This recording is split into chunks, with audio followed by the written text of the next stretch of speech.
Frank Acom, host of Frankly Speaking, right here on WYDC TV Big Fox. Thank you so much for joining us. This is going to be a truncated edition of Frankly Speaking, going to be a little bit shorter on time. I hope you enjoyed the Women's World Cup action. That will be a theme all week. The program tomorrow looks as if we will not have a program tomorrow because coverage will not until after 9. And then Wednesday and Thursday we will have a program right after the Women's World Cup. And then on Friday we're back to 7 o'clock. So you can write all that down. If you have any questions, you can always reach out to me. There is our contact information. We have so much to get to this morning. I'm trying to get through as much of it as we possibly can. There is an interesting study out before we go to our first break. And take it with a grain of salt, and I'll explain in a second why. But there's new research that says that social media isn't dividing us as a country. This new research complicates the narrative that, you live in your bubble on Facebook, that you're only surrounded by like-minded people. 4 studies released last Thursday found that while echo chambers do exist on social media, they don't drive political polarization in the way Facebook's critics have described. Now, independent experts caution against drawing broad conclusions from these studies. Why is that? It says here the research is full of controversy because Meta, Facebook, was a key collaborator by providing the data. So we heard this before where no, social media isn't hurting young people. And then you find out where that data information was coming from. And it was from the social media companies themselves. So I would not buy into this. If you start to see it everywhere, they're going to try to push the narrative that it isn't dividing us. It's not trouble for not only the health of society, but also for young people.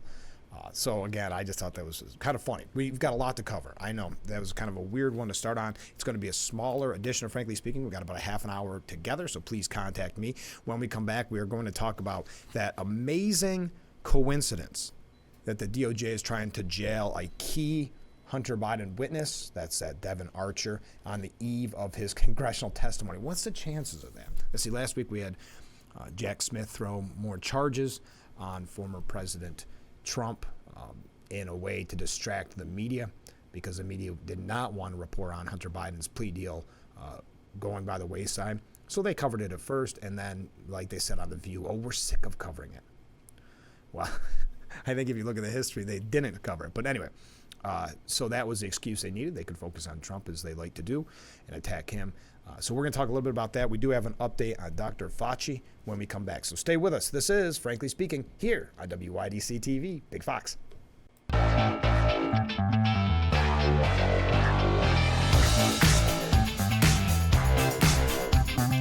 We are back with Frankly Speaking here on WYDC TV Big Fox. Thanks for being patient with us this morning, having this delayed live broadcast right after the Women's World Cup.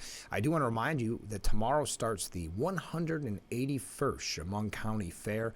We had that interview just a couple of weeks ago about how much fun that's going to be. And, of course, there are still some tickets, not very many, some tickets for Parmalee, who will be playing on Wednesday. So you can still go online and get those tickets. Okay. So according to, and there we go, that Rand Paul has announced an official criminal referral, and he says that emails prove that Dr. Fauci's testimony was absolutely a lie. Quote, this directly contradicts everything he said in committee hearing to me, denying absolutely that they funded any gain of function. And it's absolutely a lie. That's why I sent an official criminal referral to the DOJ, said Senator Paul. Now, let me ask you this. Do you have faith in the DOJ? Do you think anything will come from this? I guess that's a question I'll ask you. After we've seen, well, again, and I mentioned it, so let's get right into it because we're going to have to take a couple more breaks, and we do have a smaller show this morning because we go back to the DOJ. They tried to jail Hunter Biden witness Devin Archer on the eve of the congressional testimony. Doesn't this just reek? I mean, when we learn more about the plea deal and how basically Hunter was given, and this is both by the prosecutors and the defense, gave him such a sweetheart deal. And I know that term has been used too much. We didn't realize how much of a sweetheart deal was. A blanket immunity essentially. Now, a Devon Archer, which would be a very damning testimony, he was ordered to report to prison just days ahead of the former Hunter Biden's business partner's hotly anticipated congressional testimony. In light of the appeals court ruling, the DOJ respectfully requests that the defendants be ordered to surrender at a date and time determined by the court to a facility designated by the Bureau of Prisons to commence his term of imprisonment, read the letter from Judge Ronnie Abrams. Now, Schwartz, which is Archer's attorney, said, "We are aware of speculation. The Department of Justice's weekend request to have Mr. Archer report to prison is an attempt by the Biden administration to intimidate him in advance of his meeting with the House Oversight Committee. To be clear, Mr. Archer does not agree with all that speculation. In any case, Mr. Archer will do what he was planning all along, which is to show up on Monday and to honestly answer the questions that are put to him by the congressional investigators." So he still will be attending. Yes, obviously an act to intimidate him, essentially a threat. So he is going to testify. That's today. That's going to be very, very important. Archer is reportedly preparing to testify that President Biden met with dozens of Hunter's business associates while he was serving as vice president between 2009 and 2017. Information that, if true, puts into question the White House's repeated assertion that Biden was, quote, never in business with his son. Now remember, that's changed numerous times. It was always knew nothing about Hunter's business practices. And then one day, the press secretary, says something to the extent, I've been very consistent on this. I've always said the same thing. And they changed it to he's never been in business with his son. And again, used to be never spoke with his son about business dealings and never had any knowledge of them. Now, Archer served on the board of the Ukrainian natural gas firm Burisma Holdings, as you are aware, with Hunter beginning in 2014. He also co-founded investment firm Rosemont Seneca alongside the president's son. And that Seneca, that has a connection to, and I mentioned it, if you're not aware, Hunter Biden actually has a Finger Lakes tattoo on his back. I guess he has quite a connection to Seneca Lake. So when we come back, we're going to talk about what some have said about this, the suspicion of the timing on this, the intimidation practices by the DOJ. And again, you've got to remember, this comes after last week when they charge Trump or Jack Smith weighs more charges. What does that do? Of course, takes the story, the media, giving them an opportunity, takes the story and makes it all about Trump and ignoring what happened with Hunter's plea deal. Because let's face it, if people knew what kind of sweetheart deal he got, I mean, you can't even say anymore that imagine if you or I were brought up on charges like that. I mean, no one would get a blanket immunity type plea deal. And the media didn't want to highlight that because it makes the president look corrupt. It makes the DOJ look corrupt. So they had an opportunity with Jack Smith to now stop covering it, essentially. Then you fast forward to this, where the Biden administration trying to intimidate maybe Archer. I was drawing a blank on his name. Devon Archer. Obviously about to testify before Congress. We're going to talk about that and what that means overall, what some are saying. But that's when we come back. So stay with us. This is Frankly Speaking here on WYDC TV, Big Fox. We are back with Frankly Speaking here on WYDC TV, Big Fox. I'm your host, Frank Acom. We're broadcasting live from the Hesselson studio here on Marcus Street in Corning. And I want to thank M.A. Neal Financial Services for sponsoring our interview segments on each program. Because of the change in time schedule this week, I am not doing any guests until Friday. We're going to have, I think, 2 guests on Friday as of right now, and they are going to be good interviews. You're definitely not going to want to miss it, but I'll tell you more about that as it unfolds during the week, just to make sure. But yeah, so for these next few days, I didn't feel that it was fair to the guests to, if the game goes into overtime or we're just making the show so much quicker. So again, thank you to M.A. Neal Financial Services for sponsoring those segments. But I wanted to highlight the fact that this week, until Friday, we will not have any guests. So the Fed's timing on this, according to the New York Post, about what we were talking about before break, reeks of bias for Hunter Biden's case. Actions speak louder than words, and by its actions, President Biden's Department of Justice has shown that insistent declarations of quote-unquote independence mean nothing. In the past week alone, the DOJ was caught trying to engineer a secret deal with Hunter Biden to grant him blanket immunity for any crime he committed while selling his father's name abroad. Now think about that. That blanket immunity, essentially the sweetest of sweetheart deals for that plea deal. And again, that's why the media doesn't want to cover it. They want to change the narrative. But there is no denying that that was special treatment. There's no denying that there was a bias there. It wasn't good enough to give him a slap on the wrist for tax evasion and gun violence. That was, or violation, excuse me. That wasn't enough. They wanted to also give him blanket immunity. Now, then you've got this with Archer. Archer's appeal is ongoing. There's no reason for the DOJ to push for this now, unless you want to intimidate Archer into not being forthcoming about Hunter's business and how it might involve Joe Biden. Attorney General Merrick Garland cries that he has nothing to do with the investigation. Joe Biden says the Department of Justice is completely independent. Do you believe that? Yet here we are, with suspiciously timed announcements by prosecutors, FBI files that just can't possibly be shared with sitting Congress members or the public, and deals for the first son no other citizen would ever enjoy. You or I would never get this kind of sweetheart deal. That goes without saying. We're already called for a special prosecutor to look into Hunter Biden. Garland's unwillingness to appoint one shows that his promises that everything is above board are mere wind. Ignore their words. Their actions tell you everything you need to know, and that's exactly right. But again, the media will cover, the media trying to tell you that it wasn't that great of a plea deal. I mean, it's really laughable. Now, Miranda Devine, before we take another short break, Miranda Devine, who writes for the New York Post, does a great job. She said, what a coincidence. On the eve of Devin Archer's bombshell testimony to the House Oversight Committee, the Department of Justice tried to put him in jail. If you don't suspect that's an attempt to intimidate Hunter, his former friend, before he reveals damaging secrets about the president, then I have a bridge in Brooklyn to sell you. It's another example of a DOJ gone astray. Coming hot on the heels of the first son's dubious plea in Delaware collapsing last week, and amid allegations from senior IRS whistleblowers of political favoritism by prosecutors to protect Joe Biden, you have to wonder how far a weaponized, all-powerful, unaccountable justice system can go. Isn't that a scary thought, the precedent that this sets? Two more examples from the past week tell you the sky's the limit, and they're not even bothering to hide it anymore. That's the thing. It's right in your face. They're almost laughing at you. Same with the plea deal.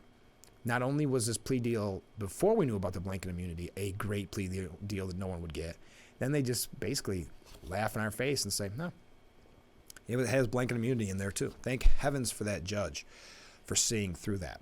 But on Wednesday, federal prosecutors dropped campaign finance violation charges against cryptocurrency billionaire Sam Bankman-Fried, who just happens to have been Biden's second biggest donor. On Thursday, new charges against Biden's chief political rival, that's Donald Trump, of course, were filed by special counsel Jack Smith over the former president's handling of classified files. It's impossible not to view the gratuitous intervention in Archer's case by Damian Williams, the U.S. attorney for the Southern District of New York, through the same prism of suspicion and distrust. Oversight Committee Chairman James Comer describes the letter as obstruction of justice. Excuse me.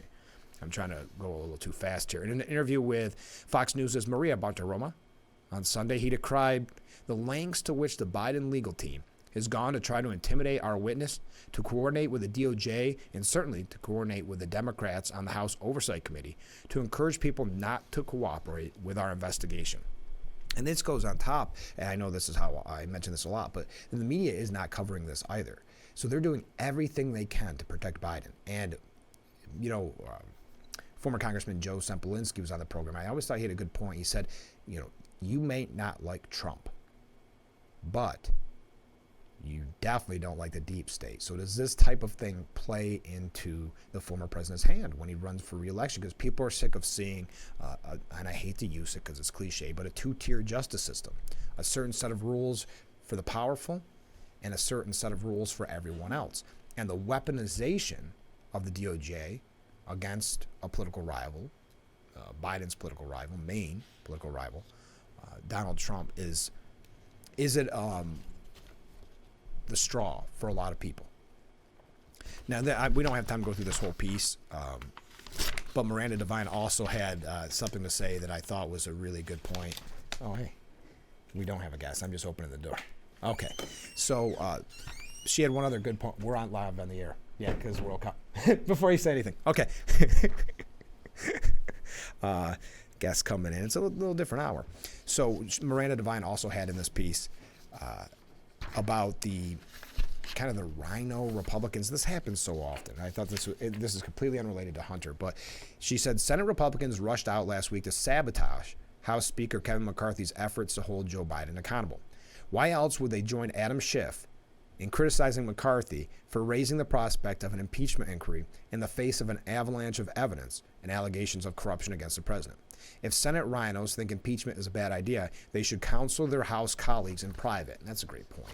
But there's something about Republicans that love to throw each other under the bus and get that attention for being the one that speaks out against impeachment. After we saw how many impeachment charges or constant conversation about impeachment under Trump, Republicans don't play by the same rules.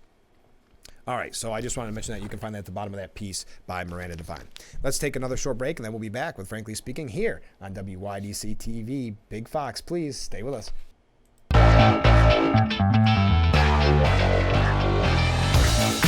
Welcome back to Frankly Speaking here on WYDC TV, Big Fox. I'm your host, Frank Ackerman. We are broadcasting live from the Hesselson studio here on Market Street in Corning. And as I mentioned, tomorrow we will not have a program, but Wednesday and Thursday will go on right after, just like this morning, right after the Women's World Cup match. There's a little post-game wrap-up there, and then we go right on after that. Friday, we will be back to our normal time at 7 o'clock. So we're talking about the timing of the the DOJ's letter requesting the ex-Hunter Biden business partner report to prison. James Comer, the House Oversight Committee chairman, believes the Department of Justice is trying to obstruct the GOP's investigation. Yes, I mean, I think that's pretty clear. Comer told Sunday Morning Futures that the timing of the DOJ's letter was odd. It's odd that it was issued on a Saturday, and it's odd that it's right before he's scheduled to come to have an opportunity to speak in front of the House Oversight Committee and tell the American people the truth about what really went on with Burisma. The lengths to which the Biden legal team has gone to try to intimidate our witness, to coordinate with the Department of Justice, and to certainly coordinate with the Democrats on the House Oversight Committee to encourage people not to cooperate with our investigation, to encourage banks not to turn over bank records, to encourage Treasury not to let us have access to those suspicious activity reports. It's very troubling, and I believe that this is another violation of the law. This is obstruction of justice. So we'll see where that goes. I hope they stand strong on this because obviously it shows, I think it goes without saying, a corrupt, biased Department of Justice, one that is playing along, coordinated with the media and the Democrat Party to try to protect Biden, both Bidens, but specifically Joe, before next year's election. Now, Andrew McCarthy, who we've mentioned quite a bit on this program, wrote a piece for Fox News. I don't think I have it up. Maybe I do. No, I don't. But you can find it yourself. We won't have time. Oh, there it is. We don't have time to mention all of it. But he says, as we approach Monday's much anticipated closed-door congressional testimony of Devin Archer, Hunter Biden's longtime friend and business partner, here's my theme for the week: obstruction of justice. And what he's suggesting should be asked is, why are you here? If the business was legitimate, why not have straight payments, money directly exchanged for goods and services? Why instead do the Biden business structure payments in the matter of money launderers, parsing multi-million-dollar foreign transfers into smaller slices, the better to draw less attention, which were routed through a labyrinth of transfer channels, bank accounts, and business entities that appear to have existed almost exclusively to collect money rather than produce value. Why set up 20 limited liability companies? Why payments to no fewer than 9 Biden family members, including grandchildren and others who've had nothing to do with the relevant business transactions? That's all straightforward enough, or at least it would be if this were a normal corruption investigation. but there's nothing normal about it. So basically he's asking, is there really an investigation into the Bidens? So why not ask Devon Archer, why are you here? If there were a real criminal investigation, the Justice Department would not be allowing Archer to testify in a congressional hearing. And remember, they keep saying that. They said during the plea deal, yes, there's an ongoing investigation. But that's another way so they don't have to answer the questions. Do you really feel this quote-unquote ongoing, after seeing the plea deal, that an ongoing investigation would have led to anything? No, it was a way to bury it into a black hole. And it gave the media an excuse to say, no, look, they're still doggedly going after Hunter to find out what happened. In a normal situation, federal prosecutors tightly control access to essential witnesses until they can testify in court. They fight against any grandstanding attempts by Congress to question their witness until the criminal investigation and prosecution are complete. So what he's saying is there's no real investigation, and this just goes to prove it. In the Biden case, we have immense reason to believe there is no real investigation. Last week, Hunter Biden's plea hearing blew up because the Biden Justice Department tried to sew up the case on pleas to 2 trivial misdemeanors. Before that, whistleblower IRS agents testified that they had been forbidden from asking questions that could implicate President Biden and Hunter's lucrative overseas business dealing. Yeah, the more and more we learn, the more corrupt it is. So again, asking Archer, besides why are you here, members should get to the bottom of what the Justice Department, the FBI, and the IRS have been asking Archer. How hard have you been pressed on President Biden's role in the business? If Republicans ask questions like this, committee Democrats and Biden Justice Department officials will accuse them of obstructing the Biden investigation. But in this highly suspicious situation, Chairman James Comer's committee needs to find out whether there really is a Biden corruption investigation. They need to obstruct injustice, i.e., the failure of the Biden DOJ to pursue justice in the Hunter Biden case and the broader Biden corruption scandal. So that's Andrew McCarthy. You can find the whole piece for yourself at the New York Post. Let's take another short break. Then we're going to wrap things up on today's edition of Frankly Speaking. So stay right there because we'll be right back. We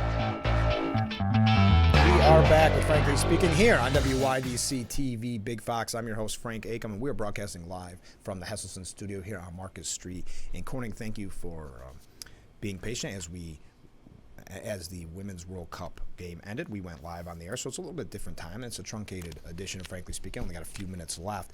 I did receive a really great email just a second ago, but as always, I'm going to put that up first so that you can also contact me at any time, either about the topics we're discussing, about the program in general, suggestions, tips, comments, criticisms. But this is one that I just received, and I couldn't agree more, and I thank them so much. Huge thanks to Hesselson's and M.A. Neal for sponsoring Frankly Speaking.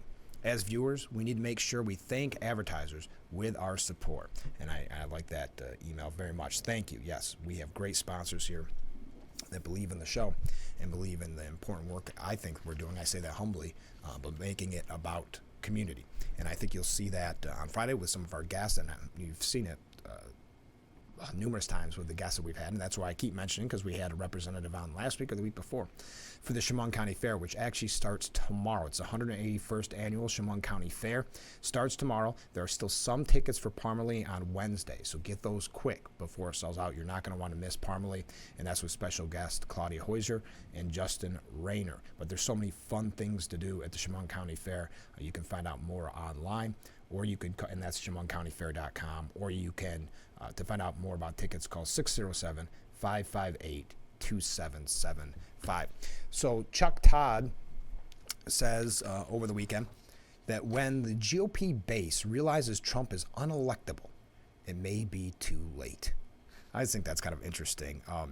It's so reminiscent of 2016, isn't it? And what they continue to say about Trump at the time. It's astonishing to me how many people I run into who haven't fully comprehended the fact that we're about to do this.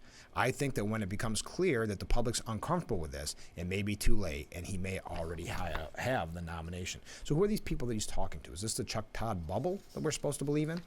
That the people that he knows don't like Trump, so that means everybody doesn't? Just out of curiosity. Now, someone gaining a lot of traction and who was on CNN's State of the Union on the weekend, Vivek Ramaswamy, one poll has him in second. Again, a distant second from Trump. It's still kind of an interesting campaign that he's running. He's definitely saying some very good things. Again, he was on CNN's State of the Union, And he said the standard I use, because they're asking everybody now if they would pardon Trump. That's something that's kind of a standard line in questioning now.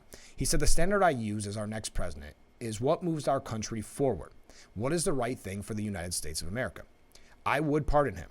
I intend to be our next president, and yes, I do believe I will move us forward. I believe one of the right ways to do that is pardon the former president of the United States from what is clearly a politicized persecution. I think that the general norm is our Justice Department is you should not convict somebody of a process crime when there was no actual underlying crime. So the host, Casey Hunt, said, so you think destroying evidence is a processing crime? He said, I think it is definition a processing crime. Nobody left, right, any legal scholar will agree with me on that statement. That is by definition a process crime, a crime that would not have existed but for the existence of an investigation.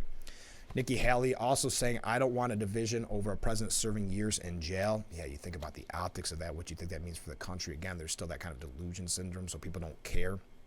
They have that hatred for Trump. But she essentially is saying she doesn't like what it would do for our country. By the way, before we go, I'm going to run through some quick things here, so buckle in. Because we just don't have the time to get to everything. So let me just see how I'm doing on breaks. Sorry, folks. You get to watch this live on the air. And thank you again for joining us this morning. I know it's a little bit different, so I do really appreciate it timing-wise. Yes, there we go. Okay. Let me see. Cool. All right, we're doing good. They were talking about Mitch McConnell and that freeze-up, that scary freeze-up that he had in the press conference. And then they, of course, as they do, they focus on him and not Feinstein or, anybody else has had some questions, Biden himself. But I saw this today, and I thought it was something that you may find interesting. The current class of lawmakers in Congress is one of the oldest in history, with an overall median age of 59. The median age of senators is 65, the highest on record.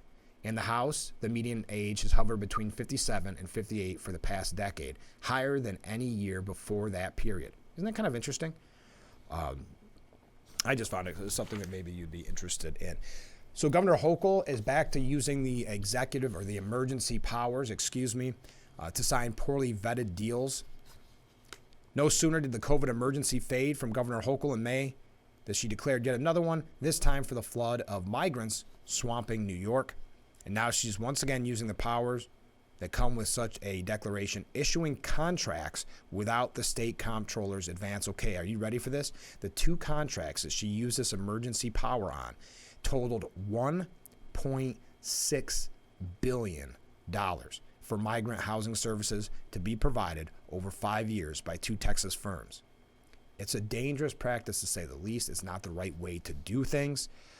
We know that this emergency power has been misused in the past. Also, and I know I'm just going quickly because we got to go, the Assembly is weighing a return to Albany this fall for a special session to take up the Seneca gaming contract. I know we talked with Assemblyman Phil Palmisano and Chris Fred about that. It looks as if there could be a special session in fall. And there's a piece at Empire Report about the redistricting redo with major effects. If it goes as planned, Democrats could get something like pick up 5 more houses in New York and make them easier for them to win. So you can find that for yourself at Empire Report. But we are out of time. Thank you again for joining us on this special live edition of Frankly Speaking right after the Women's World Cup match. That'll be the same all week. Next week, or tomorrow, we won't have a program. But on Wednesday and Thursday, we will. So make sure that you tune in. Have a great day, everyone. This has been Frankly Speaking here on WYDC TV Big Fox. I will talk to you on Wednesday.